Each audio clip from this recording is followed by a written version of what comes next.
I felt like there were some opportunities out there for us, and we didn't take advantage of them. Definitely a lot of missed opportunities there, Matt, as the Saints were shut out for the first time since January of 2002. Welcome into the Black and Gold Report. I'm Corey Rholdon, joined by ESPN Radio's Matt Musso. And Matt, on Sunday, I called this team the definition of insanity. They just keep making the same mistakes over and over again and really doing nothing about it. What is your takeaways for this game? Yeah, same mistakes over and over again is a pretty good way to put it. Fumbles, false starts, just other penalties on top of that. Now you can add shutout to the list, as you said, for the first time in 20 years. Corey, that's a new low for the offense. You did nothing in the first half. Finally kind of got it rolling a bit in the second half, but once you got into the red zone, it was all for naught. How about 4 straight passes from the 4-yard line of San Francisco resulting in nothing? How about a fumble from Alvin Kamara at the goal line? That's just never going to get it done, and you're in rarefied air now with some bad Saints teams after that shutout. And you mentioned they were inside the 40-yard line 5 times.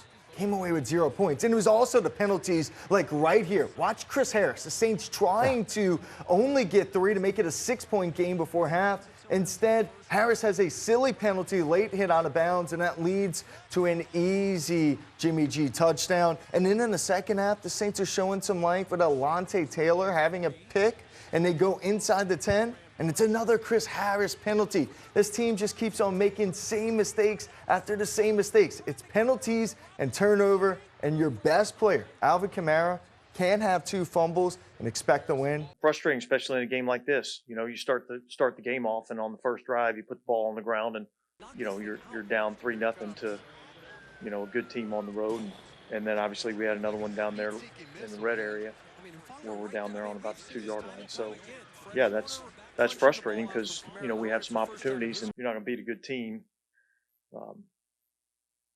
unless you make the plays that are there to be made, and if you turn the football over, you're not going to beat a good team. Somehow, some way, the Saints are still in it at 4-8, only at 1.5 games out of first place in the NFC South. The Panthers were actually the only team to win in the division on Sunday. Now the Saints will travel to Tampa Bay to play the Bucs on Monday Night Football. One of my favorite games of the season. It's always good to play Tom Brady and the Bucs. What are your thoughts on this rivalry the last few years? Yeah, I mean, it's definitely been fierce, that's for sure. I mean, you've seen the teams get in a couple different scuffles in the last couple of seasons, including one week 2 this year. You had, obviously, the addition of Tom Brady starting in 2020 into this rivalry, which has ratcheted up a little bit, but it's always been Marshawn Lattimore and Mike Evans, right, really bringing it there. So it's 2 teams that definitely do not like each other and 2 teams that definitely want to beat the other. Saints in the regular season, it's been their thing, but it's ugly right now. It is ugly. Let's go through some history of the Saints and Bucs since 2020. In the regular season, they dominated back in 2020. They won both matchups, but then in the playoffs, they lost to Tom Brady and the Bucs, thanks really to this play by Jared Cook, this fumble right here. And Devin White's going to pick up the ball. We're going to see some more of Devin White a year later. Jameis Winston, starting for the Saints, a former Buc, is going to tear his ACL and MCL in 2021 as Devin White has a horse collar penalty. Luckily for the Saints, Trevor Siemian came in and got the dump. Then in Week 15, the Saints shut out Tampa Tom and the Bucs, something now Saints fans are kind of used to, getting shut out. And how about earlier this year? You mentioned Marshawn Lattimore and Mike Evans have a long history of fighting each other, and the rivalry continued in Week 2 of this year as Evans comes in and absolutely just trucks him. Both players get kicked out of the game. I really didn't think Lattimore should have.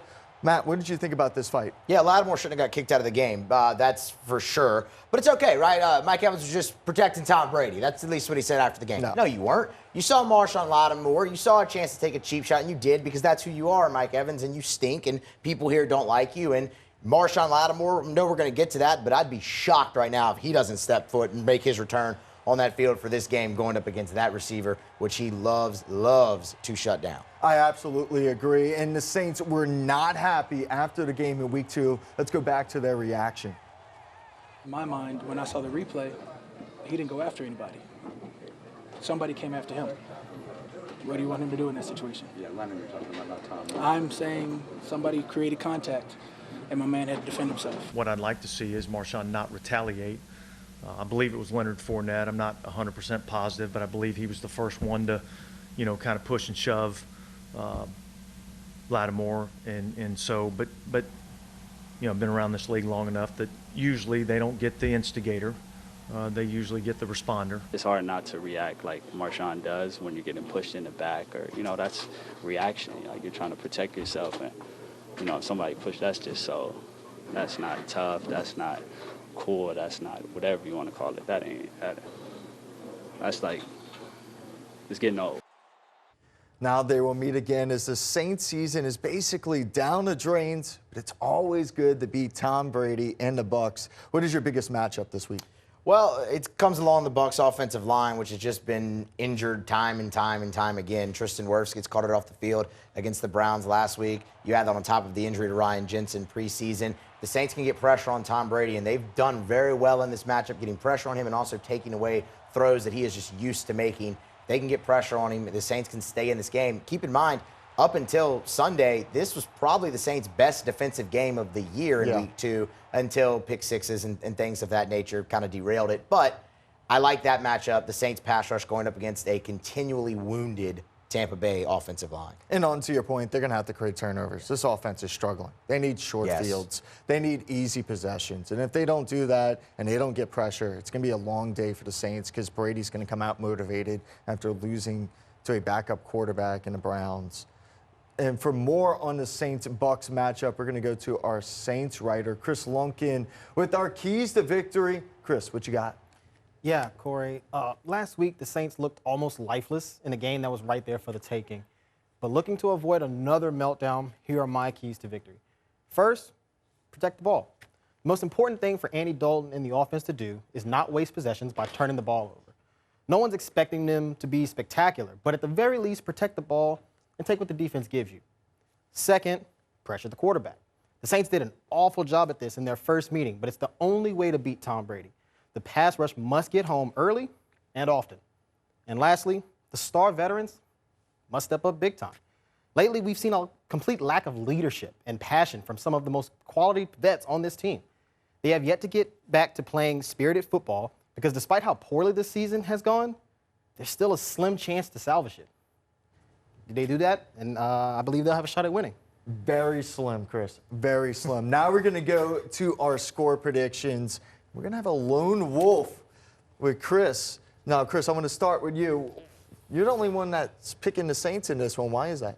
Okay, so for whatever reason, whenever they play Tom Brady, we've seen this in the last 2 years, they just get almost riled up. They get agitated. Or the best of Tom Brady brings out the best of this defense. And I do still think this defense has enough quality pieces, enough quality players to make a game out of this. But real quick, I just want to say, none of this will matter if Dennis Allen doesn't have his team ready to play on Monday. None of this will matter if there's no accountability from the star players, the veterans, Alvin Kamara, DeMario Davis, all those players. So I have them winning, but they have to prove it. Matt? Yeah, so neither of these offenses are very good. We've proven that. The Buccaneers' defense is fairly good. The Saints average 20 points per game. Buccaneers average 18. That shows you how bad the offenses have been. I'm going to give it to the home team in this one, though, and it's hard to pick the Saints. I think we have that conversation every week, guys. It's really tough to pick them on the road. I think the one you could have gotten against Tampa Bay was that Week 2 matchup in the Dome.